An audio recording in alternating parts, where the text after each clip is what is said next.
Hey y'all, it's Jessica from Pretty Prints and Paper. Today I'm talking about one of my favorite things, which is all things Crayola.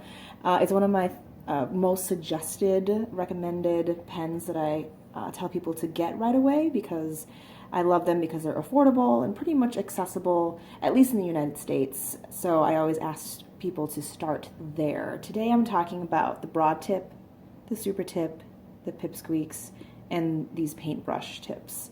I'll do a quick little review and then show you how I use them in my actual life, and then hopefully you'll be able to go from there. The broad tip is my absolute favorite because there's so many different colors and different ways that you can use them. I actually like them better than the Tombos sometimes because the tips are more firm. So I'll show you what I mean by that. It's the biggest one, so I think it is, in comparison, the most similar.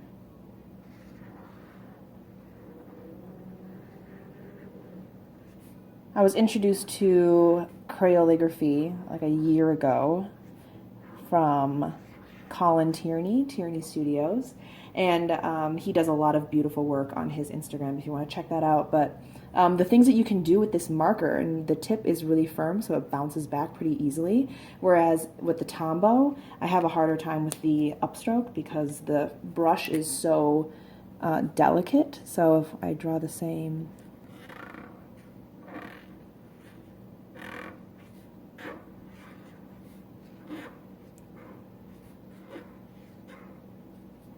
so you can get a similar look, but with a cheaper and actually a little bit more firm tool, which I really enjoy.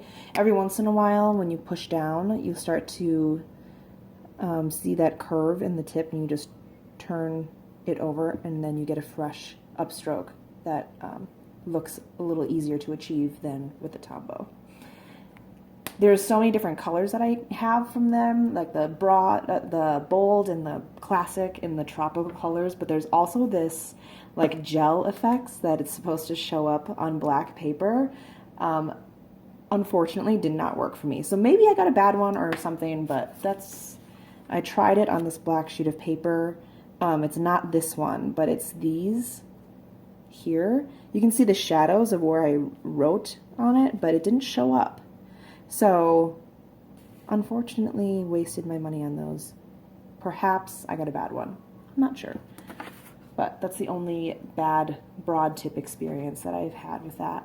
I am using a higher quality paper than regular printer paper. I'm using HP Premium Choice paper in a 32-pound weight. So the paper is really glossy, really thick. So the colors show up a little bit more vibrantly on here, and you can see a little bit more of a gradient when you use the pen on there. You can see a fading from when you push down and go down in the stroke. And that means that there's less bleed through on the back. So just a tiny bit of ghosting, but not a lot, which is fantastic.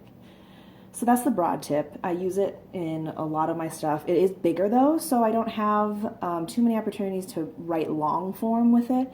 So in my daily life, or when I take notes, I also use the super tips, which are really affordable. It comes in a pack of like 20 and 10 and 50, and so endless amounts of colors, which I love. And you can do smaller work with this. The harder thing is that the tips, because they're smaller, bend a lot faster than the broad tip. So when you start to write, the upstroke, the thin stroke, is really beautiful and delicate. And then the more that you use the same side, you push it down. So you have to just turn it at like a quarter turn, and then you'll have a fresh tip again.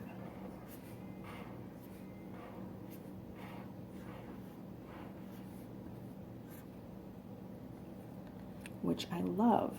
And it's a similar tip then to the pipsqueak.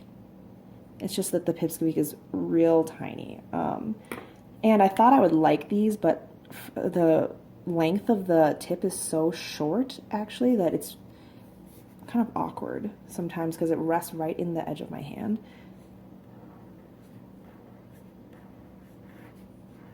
But the tips write the same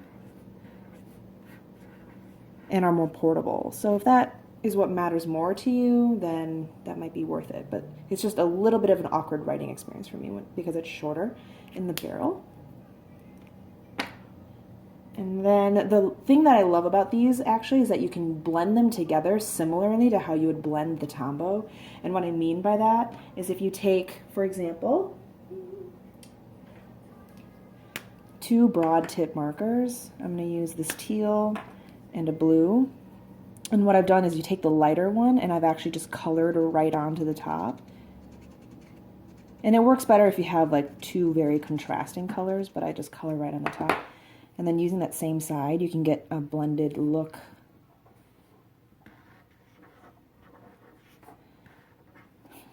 Sometimes it works better than other times.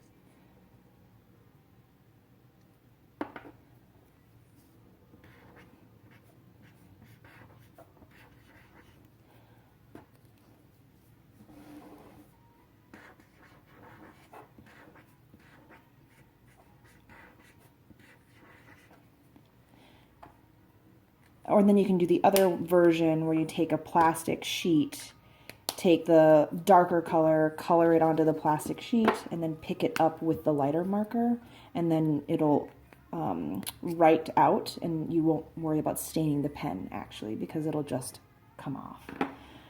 And then the last thing I will show you, because I didn't realize that these existed, are these paintbrushy brush pen markers. It comes in a pack of 4, and I think it's like red, green, blue, and purple. And it's got like a paintbrush tip, so you can actually use it just like you would normally use a brush pen.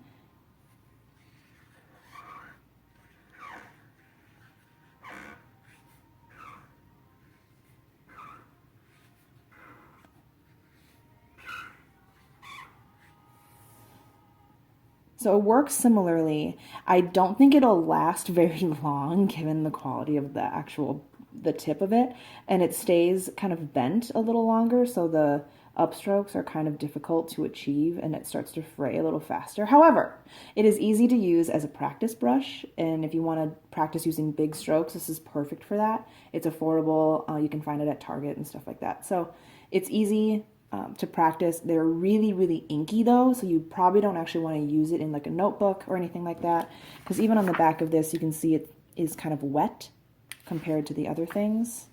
So it really is kind of meant for kids to play around like a paintbrush, but easy to practice if you want to do brush lettering. In real life, these things, this is in my Erin Condren journal. And so the paper in that is pretty good. And when I use the super tips on it, you can see there's that ghosting there. You can see kind of through. There's no bleed through ever, but you can see that it shows up quite a bit on the back side. So I often skip pages in that. I take a lot of notes in my Leuchtturm, and this is something I posted on Instagram the other day of my life mottos, but I used a lot of the super tips in here. And then,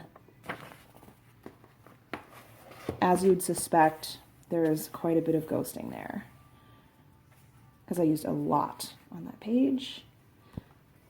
I haven't done it in a Rhodia, but to be honest, if I did it in a Rhodia, I'm sure it wouldn't show up. The paper quality is just a little better there. And then the last thing that you've seen me do on Instagram is I use the super tips a lot in my weekly. So that one hasn't posed a problem for me at all, but I do it in my May Designs notebook, and I just color in these headers. And on the back, you don't really see it much. You see a little bit of like a little bit, but it's not ever been a problem. It's never really bothered me. And I can write on the back of it just fine, like in my pages. It does get a little wet sometimes if you color over it a little bit, but never been a problem. Crash course in Crayola.